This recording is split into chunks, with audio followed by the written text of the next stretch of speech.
The Little Match Girl. Once upon a time, in a quiet town tucked under winter's soft white blanket, there lived a little girl with eyes like starlight and hair as soft and golden as candle flame.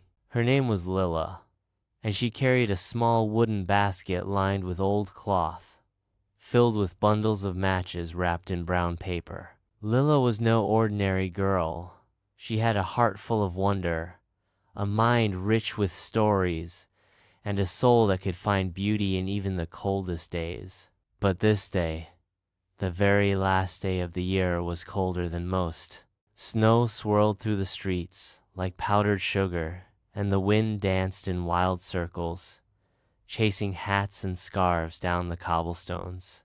Lilla's shoes were gone, one lost when she ran from a carriage the week before, the other taken by a boy who said it would fit his little brother. Now, she walked barefoot through the snow, her small feet red and sore. Her dress was thin, patched, and worn, and her little fingers trembled as she held her basket tight.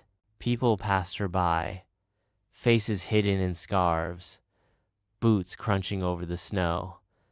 Some were rushing home with parcels and packages, others pulling children in sleds. No one seemed to notice the little girl with the matches. No one stopped. Matches for sale, fine matches. Only a few pennies. But no one listened. As dusk fell, golden lights began to glow in the windows of warm homes. The scent of roasted meats and sweet puddings floated through the air. Inside, children laughed and danced. Candles flickered. Trees sparkled with tinsel and ribbon. Lilla wandered to the corner of a narrow alley between two tall houses. The wind howled less there. She sat down on a crate, tucking her legs under her. She hadn't sold a single match all day, and she knew she couldn't go home and out without money. Her father would be angry. Worse, the house would be colder than the streets. She looked up at the sky, at the first twinkling stars. She remembered how her grandmother, her dear, sweet grandmother, who had passed away the year before, used to say that stars were tiny windows to heaven. I miss you, Grandma. To warm her fingers, she lit a match. Sss! The flame flared, golden and bright, and in its soft light, the cold faded. The matchstick vanished.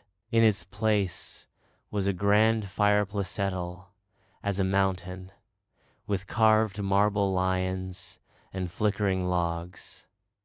The fire crackled warmly, casting a golden glow. Lilla reached her hands out to feel the heat, but as the match burned out, so did the vision. She shivered, but the warmth had reminded her of something good. She struck another match. This time, the wall beside her melted away, and a long table appeared, covered in shining plates and silver forks. There was roast goose, steaming potatoes, gravy boats, soft bread rolls, and butter shaped like roses. A silver goblet was filled with something sparkling. Lilla reached for a piece of bread, but the match went out, and the feast disappeared like mist.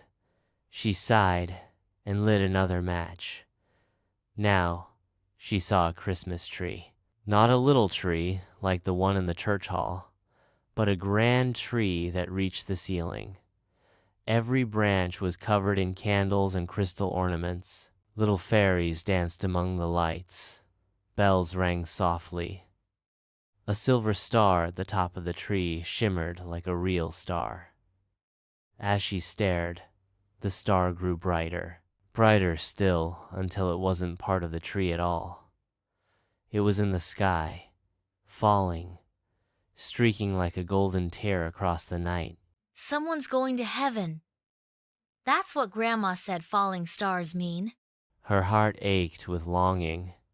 She struck another match, the fastest yet, and there, right before her eyes, stood Grandma. She was no longer old and frail. She was radiant, glowing with warmth and love.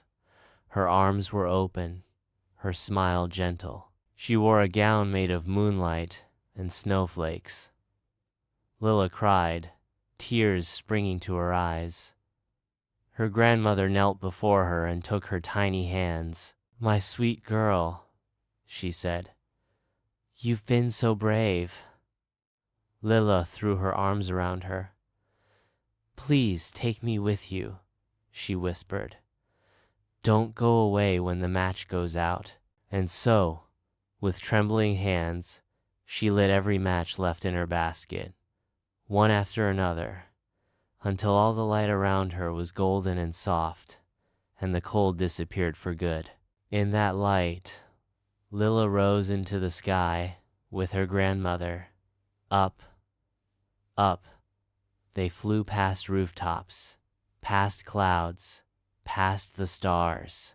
The wind no longer hurt her cheeks. It sang like violins. Snowflakes twirled like dancers. And in the distance, she saw a place more beautiful than anything she'd ever imagined. It was a land of wonder, where the trees glowed with lanterns and laughter echoed in the breeze. Rivers of light flowed through fields of music. Children played with creatures made of dreams. There was no hunger, no fear, no cold. It was heaven.